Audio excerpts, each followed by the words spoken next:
Hello बच्चों, स्वागत आप सभी का अपने यूट्यूब चैनल पर। आज से अपन पढ़ने वाले हैं कक्षा 10 की गणित विषय, जिसके अंतर्गत अपन शुरुआत करेंगे प्रश्नावली 1 से, जिसका नाम है वास्तविक संख्याएं। देखो, संख्या क्या होती है, पहले अपन संख्या के बारे में पढ़ेंगे। तो संख्या दो प्रकार की होती है, वास्तविक संख्या और काल्पनिक संख्या। ठीक है। काल्पनिक संख्या में अंडर रूट के अंतर्गत -2, -3 ऐसी संख्या जो वर्गमूल के अंदर होती है और उनके अंदर माइनस में चिन्ह लगा होता है, वो होती है काल्पनिक संख्या। तो ये तो अपन पढ़ेंगे 11th क्लास में, अपने ये सिलेबस में नहीं है। 10th क्लास में है वास्तविक संख्याएं। तो वास्तविक संख्या बनती है परिमेय संख्या और अपरिमेय संख्या से मिलकर, मतलब परिमेय और अपरिमेय संख्याओं के समूह को बोलते हैं वास्तविक संख्या। ठीक है। अब अपन कुछ संख्याएं और देखते हैं जो कि बेसिक संख्याएं हैं, अपने गणित में काम आने वाली है। पूर्ण संख्या, उसको अपन बोलते हैं होल नंबर, W से इसको लिखते हैं। तो पूर्ण संख्या होती है 0, 1, 2, 3, 4 और अनंत तक। ठीक है। प्राकृत संख्या नेचुरल नंबर, इसको बोलते हैं अपन ये 1, 2, 3, 4 और अनंत तक, ये होती है 1 से लेके अनंत तक, ये होती है 0 से लेके अनंत तक। पूर्ण में प्राकृत में केवल 0 का फर्क है। ठीक है। फिर है 3 नंबर पे पूर्णांक संख्या, इंटीजर नंबर, इसको अपन Z से लिखते हैं। इसके अंतर्गत देखो माइनस की, 0, प्लस तीनों संख्याएं मौजूद होती है। ठीक है। तो उनको बोलते हैं अपन पूर्णांक संख्या। अब अपन परिमेय संख्या के बारे में विस्तार से पढ़ते हैं। परिमेय संख्या अंग्रेजी में तो रेशनल नंबर, ऐसी संख्या जिन्हें P/Q के रूप में लिख सकते हैं, जहां P और Q क्या है, पूर्णांक है, इंटीजर नंबर है। Q का मान कभी भी 0 नहीं होना चाहिए, तथा P और Q का जो HCF है, में से वो कितना होना चाहिए, 1 ही होना चाहिए। अगर में से 2 आ रहा है, 3 आ रहा है, तो वो संख्या परिमेय संख्या नहीं होगी। जैसे उदाहरण लेते हैं अपन, एक परिमेय है क्योंकि अपन इसके बट्टा में 1 लगा सकते हैं। 2 भी परिमेय बट्टा में 1 लिख सकते हैं। 0 भी क्या है, परिमेय है क्योंकि 0 के बट्टा में अपन 1 लिख सकते हैं। -3/5 ये भी परिमेय है, -5 ये भी परिमेय है। लेकिन 1/0 क्या है, परिमेय नहीं है, क्योंकि इसके हर में क्या आ गया, 0 आ गया। तो Q का मान कभी 0 नहीं होना चाहिए। 1/2/4 भी क्या है, परिमेय नहीं है, इसको तुल्य परिमेय भिन्न बोलते हैं। ये परिमेय नहीं होती है, क्योंकि देखो अपने क्या देखा कि HCF P और Q का HCF 1 होना चाहिए, लेकिन यहाँ HCF क्या आ रहा है, देखो निकालते हैं अपन 2 और 4 का HCF। देखो ऐसे पैसे निकालते हैं, मतलब दोनों में भाग जाना चाहिए, एक में नहीं, दोनों में। तो 2 का भाग देंगे इसमें, एक बार गया, इसमें 2 बार। अब 2 और 1 में, दोनों में किसी का भाग नहीं जा रहा, तो जो 2 है यही क्या आपका HCF है। तो यहाँ देखो 2 और 4 का जो HCF आया वो कितना आया, 2 आया, जबकि होना कितना चाहिए था, केवल 1 HCF। इसलिए 2/4 भी ध्यान रखना परिमेय नहीं होती है। परिमेय वही होती है जिसका HCF क्या होता है, 1 होता है। ठीक है। फिर नेक्स्ट है अपरिमेय संख्या, इररेशनल नंबर, वे संख्याएं हैं जिन्हें P/Q के रूप में नहीं लिख सकते, जहां P और Q क्या है, पूर्णांक है, Q का मान 0 नहीं होना चाहिए। और देखो परिमेय संख्या, अपरिमेय संख्या हमेशा अंडर रूट में विषम संख्या होती हैं, जिनको जैसे अभाज्य संख्या होती है, तो अभाज्य को अपन वर्गमूल के अंदर लिखते हैं, तो वो हमेशा अपरिमेय होती है। आगे देखते हैं अपन, देखो √2 अभाज्य है, √5 भी अभाज्य है। ठीक है। पाई भी अपरिमेय है, 1.001, 0001 ये सभी क्या है, अपरिमेय है। अब देखो आगे 1.2 के ऊपर बार है, इसका मतलब 1.2 की पुनरावृत्ति हो रही है। अगर ऐसी संख्या होती है जिसमें उसकी बार बार पुनरावृत्ति हो, तो वो संख्या होती है परिमेय, न कि अपरिमेय। और इसमें देखो बार बार पुनरावृत्ति नहीं हो रही है, ठीक है, तो ये अपरिमेय है और ये है परिमेय संख्या। ठीक है।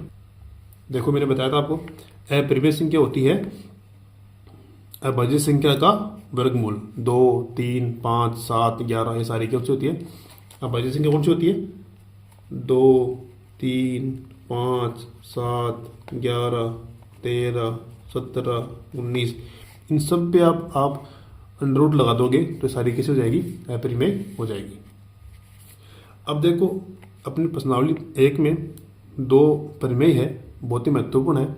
पहली है यूक्लिड विभाजन एल्गोरिथम कलन विधि, इसका दूसरा नाम है। दूसरी अंकगणित की आधारभूत प्रमेय। ये दोनों अपन पढ़ने वाले हैं। ये जो पहली है ये अपने सिलेबस से हट गई है, दूसरी जो है वो अपन पढ़ने वाले हैं, लेकिन फिर भी जो पहली है अपन इसका बेसिक नॉलेज ले लेते हैं। देखिए यूक्लिड विभाजन एल्गोरिथम क्या होती है। इस विधि द्वारा धनात्मक पूर्णांकों का HCF निकाला जाता है। मतलब HCF निकालने के लिए आप यूक्लिड विभाजन एल्गोरिथम का प्रयोग करोगे। 2 धनात्मक पूर्णांक लेंगे अपन A और B, उसमें A जो है B से बड़ा होना चाहिए। और समीकरण कैसे बनती है, A बराबर B गुणा Q प्लस R। इसको आपको याद करना है, बहुत सरल है, शुरुआत में आपको टफ लगेगा। देखो अपन A को बोलते हैं भाज्य, B है भाजक, Q है भागफल, R है शेषफल। ये अपन पढ़ते आए हैं। भाज्य बराबर क्या होता है, भाजक गुणा भागफल प्लस शेषफल। बस उसी हिसाब से आपको A मानना है भाज्य, B मानना है भाजक, Q मानना है भागफल, R मानना है शेषफल। और यहाँ पे देखो R का मान क्या होगा, R का मान 0 से बड़ा होगा और 0 के बराबर होगा और B से छोटा होगा। ये आप कंडीशन ध्यान रखना। देखो कैसे काम करती है।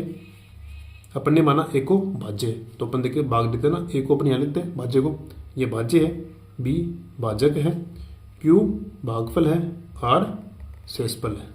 जैसे देखना अपन करते हैं 5 में 2 का भाग लेते हैं, ठीक है। तो 5 में 2 का भाग लगाओ, कितनी बार गया, 2 दूनी 4, शेषफल बचा 1। अब अपने को इसको इस प्रकार से लिखना है। तो देखना A क्या है, A है भाज्य, तो यहाँ देखो भाज्य हो गया 5। फिर B क्या है भाजक, तो यहाँ 2 है B। तो और Q क्या है भागफल, तो 2 है भागफल। तो इन 2 को इस 2 से गुणा करेंगे तो ये बन जाएगा 2 गुणा 2। फिर प्लस R, मतलब प्लस करेंगे शेषफल को, तो प्लस शेषफल क्या है 1। देखो क्या बन जाएगा, 2 दूनी 4 और 1 5, ये हो गया दोनों बराबर, ठीक है। तो इस प्रकार से ये प्रमेय काम करती है, यूक्लिड विभाजन एल्गोरिथम। A बराबर B Q प्लस R। इसका अपन यूज करते हैं HCF ज्ञात करने में। देखो कैसे करेंगे, 26 और 91 का HCF निकालेंगे। 91 यहाँ पे 26 से क्या बड़ी है, ठीक है।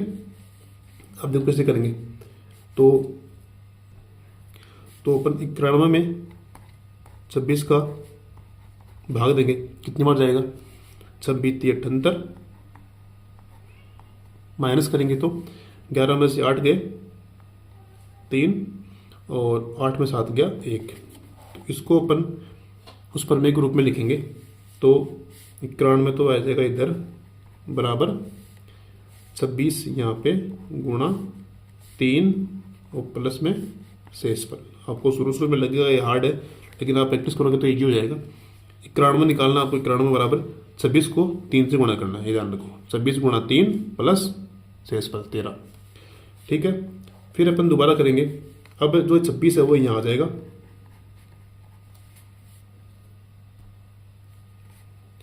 26 यहाँ आ जाएगा और 13 यहाँ आ जाएगा। अब अपन दोबारा करते हैं, इस 26 में 13 का भाग दो, कितनी बार गया, 13 दूनी 26, माइनस करेंगे 0। तो इसको अपन इस प्रकार से लिखेंगे, तो 13 गुणा 2 प्लस में 0 आता ही है, पूरा हो जाएगा। अब अपन लास्ट में किसका भाग दिया, लास्ट में अपन भाग दिया 13 का, तो इसका HCF हो गया, HCF ऑफ 26 और 91 का 13, ठीक है। इस प्रकार से अपन HCF निकालेंगे। इसका एक विधि और भी है, वो विधि क्या है, देखो आपको 91 में 26 का भाग देना है और तब तक भाग देना है जब तक इसका शेषफल 0 ना आ जाए। देखो 26 या 78, माइनस करेंगे तो ये 11 में से 8 गया 3, यहाँ 1। अब यहीं पे आप ये चिन्ह बना दो भाग वाला, और जो भाजक था 26 इसको यहाँ ले आओ, ठीक है। अब 26 में 13 का भाग देंगे, 13 दूनी 26, घटाएंगे तो 0। लास्ट में किसका भाग दिया? 13 का, तो ये 13 आ गया आपका HCF। इस प्रकार से भी आप इसको कर सकते हो। ठीक है बच्चों। अब नेक्स्ट है अंकगणित की आधारभूत प्रमेय। ये क्या है? प्रत्येक भाज्य संख्या को अभाज्य संख्याओं के एक गुणनफल के रूप में लिखा जा सकता है। ये गुणनखंड अभाज्य गुणनखंडों के आने वाले क्रम के बिना अद्वितीय होता है। देखिए यहाँ लिखा है प्रत्येक भाज्य संख्या और अभाज्य संख्या। तो भाज्य अभाज्य क्या होती है ये देखना आप। भाज्य कौन सी होती है और अभाज्य कौन सी होती है? अभाज्य को अपन जानते हैं 2, 3, 5, 7, 11। अभाज्य वो होती है जिनके केवल 2 गुणनखंड होते हैं। अभाज्य के 2 गुणनखंड होते हैं, एक तो स्वयं और एक। देखो यहाँ पे 2 का गुणनखंड क्या होगा? 1 और 2। 3 का 1 और 3। 5 का 1 और 5। तो इसलिए इनको अभाज्य बोलते हैं। भाज्य कौन सी होती है? जिनके 2 से अधिक गुणनखंड हो, जैसे 4, 6, 8, 9। इन सब के गुणनखंड है 2 से अधिक है। चेक करना, 4 के गुणन करो आप तो कितना हो जाएगा? 2 गुणा 2। 6 के गुणनखंड 2 गुणा 3 हो रहे ज़्यादा। तो एक गुणनखंड हमेशा एक होता ही है, आप जानते हो। तो 2 से अधिक गुणनखंड होते हैं, वो होती है भाज्य संख्या। 2 ही गुणनखंड वो होती है अभाज्य संख्या। अब इसमें क्या दिया हुआ है? प्रत्येक भाज्य संख्या को अभाज्य संख्याओं के रूप में एक गुणनफल के रूप में लिखा जा सकता है। तो लिख सकते हैं अपन, देखो 6 कौन सी संख्या है? 6 है भाज्य संख्या। और भाज्य को अपन कैसे लिख दिया? अभाज्य के रूप में लिख दिया। और देख लो आप 8 है। 8 कैसी है? 8 है भाज्य। 8 को अपन ऐसे लिखेंगे 2 गुणा 2 गुणा 2। तो अपन ने भाज्य को अभाज्य के रूप में लिख दिया। ये आया कैसे? इस प्रकार से आता है। देखो 8 का अपन ने किया भाज्य गुणनखंड, 2 का भाग देंगे, 4 बार गया, फिर 2 का देंगे, 2 बार गया, फिर 2 का देंगे, 1 बार गया। 2 गुणा 2 गुणा 2। इस प्रकार से ये भाज्य गुणनखंड अपन करते हैं। ठीक है। और इनका आप क्रम भी आगे पीछे कर सकते हो। जैसे मैंने 6 का निकाला था ना अभी, 2 गुणा 3, तो आप इसको 3 गुणा 2 भी लिख सकते हो, कोई फर्क नहीं पड़ेगा, सही आने वाला है। ठीक। अब देखो नेक्स्ट पॉइंट है यूक्लिड विभाजन प्रमेय का उपयोग HCF ज्ञात करने में किया जाता है। अभी मैंने पढ़ा, जबकि अंकगणित की जो आधारभूत प्रमेय है इसका उपयोग HCF तथा LCM दोनों ज्ञात करने में किया जाता है। तो HCF क्या होता है? HCF होता है संख्याओं में प्रत्येक उभयनिष्ठ अभाज्य गुणनखंड की सबसे छोटी घात। देखो उदाहरण लिया अपन ने 6 व 20 का HCF ज्ञात करो। तो अपन जानते हैं भी 6 के अभाज्य गुणनखंड क्या होते हैं? 2 और 3। कैसे आए? तो यहाँ निकाल लो। 6 में 2 का भाग देंगे, 3 बार गया। 3 में 3 का भाग देंगे, 1 बार गया। कितना आया? 2 और 3। तो ये हो गया गुणनखंड 2 और 3। फिर निकालेंगे अपन 20 का। तो 20 का भी निकालो आप। देखिए पहले अपन 2 का भाग देंगे, कितनी बार गया? 10 बार। फिर 2 का देंगे 5 बार, और फिर 5 का देंगे 1 बार। ठीक है। तो 2 20 का हो गया 2 गुणा 2 गुणा 5। अब 2 को अपन कैसे लिखते हैं? 2 बार है तो 2 का स्क्वायर गुणा 5 है। तो 20 का गुणनखंड हो गया 2 की घात 2 गुणा 5।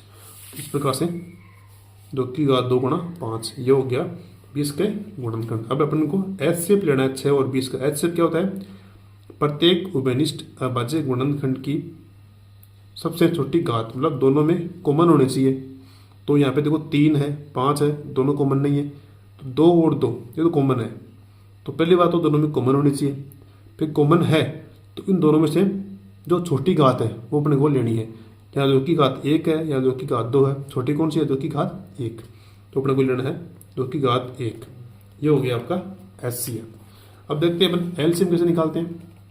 तो LCM के लिए संख्याओं में प्रत्येक अभाज्य गुणनखंड की सबसे बड़ी घात लेना है। क्या लेनी है? बड़ी घात। अब देखो अभी अपन ने किया 6 व 20 का LCM ज्ञात करेंगे। 6 को अपन ने निकाला, 2 की घात 1, 3 की घात 1, 20 का अपन ने निकाला, 2 की घात 2 और 5। ठीक है, अब एलसीएम निकालना है। तो एलसीएम क्या होता है, प्रत्येक अभाज्य गुणनखंड की अधिकतम घात, बड़ी घात लेनी है आपको। इसमें आपको कॉमन नहीं देखना है, कॉमन देखते हैं अपन एचसीएफ में। यहाँ अपने को प्रत्येक गुणनखंड लेना है और उनमें भी बड़ी घात लेनी है। देखो 2 की घात 1, 2 की घात 2, दोनों में बड़ी कौन सी है, 2 की घात 2 लेंगे। 3 की घात 1 यहाँ ही है, यहाँ नहीं है, तो ये भी अपन लेंगे। अपने को प्रत्येक गुणनखंड लेना है। दोनों में, तो अगर दोनों में आ रहा है तो वहाँ से आपको बड़ी घात लेनी है। तो 3 की घात 1 लेंगे और 5 यहाँ लेंगे, इनको अपन गुणा करेंगे तो यह आ जाएगा 60। इस प्रकार से अपन एलसीएम ज्ञात करेंगे। एलसीएम में अपने को लेनी है बड़ी घात लेनी है पहली बात तो, और प्रत्येक अभाज्य गुणनखंड लेना होता है। एचसीएफ में कॉमन, देखो उभयनिष्ठ अभाज्य गुणनखंड की छोटी घात कॉमन होना चाहिए और उनमें से छोटी घात लेनी है। अब देखिए एचसीएफ और एलसीएम एक संबंध होता है कि नहीं, दो धनात्मक पूर्णांक ए व बी के लिए एचसीएफ ऑफ ए बी और एलसीएम ऑफ ए बी का गुणनफल होता है ए गुणा बी के बराबर। दो संख्या होती है, पहली संख्या और दूसरी संख्या। इन दोनों का गुणनफल, पहली संख्या दूसरी संख्या का एचसीएफ और पहली दूसरी का एलसीएम, मतलब इन दोनों संख्या का गुणनफल और इनका गुणनफल दोनों क्या होते हैं, बराबर होता है। एलसीएम और एचसीएफ का गुणा बराबर होता है पहली संख्या और दूसरी संख्या। इसको अपन जब प्रश्नावली की क्वेश्चन करेंगे उसमें वहाँ पे अप्लाई करेंगे तो आपकी और ज़्यादा समझ में आएगा। अब देखिए एक प्रमेय है 1.2, ये भी आपको आगे काम आने वाली है।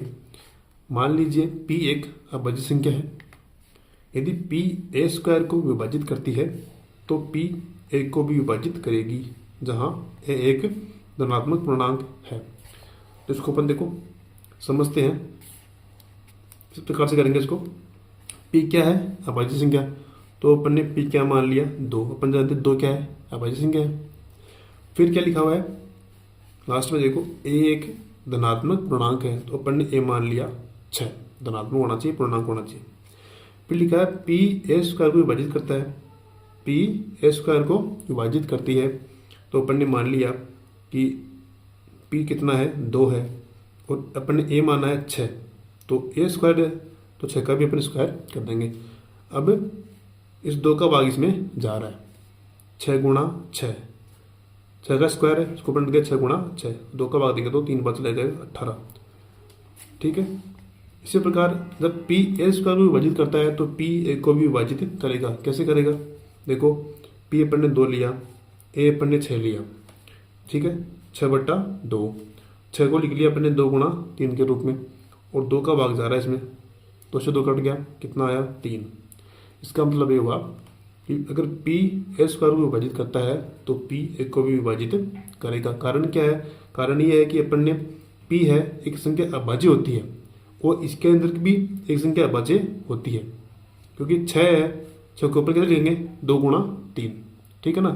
तो 2 गुणा 3 में देखो 2 आ रही है अभाज्य, इसलिए ये विभाजित होती है। तो ये थी अपने प्रमेय 1.2, इसका ज़्यादा विस्तार से अपन प्रश्नावली में अध्ययन करेंगे। तो ये था अपना प्रश्नावली 1 का परिचय। वीडियो अच्छा लगा तो दोस्तों के साथ शेयर करें। मिलते हैं अगले वीडियो में, तब तक के लिए जय हिंद, जय भारत।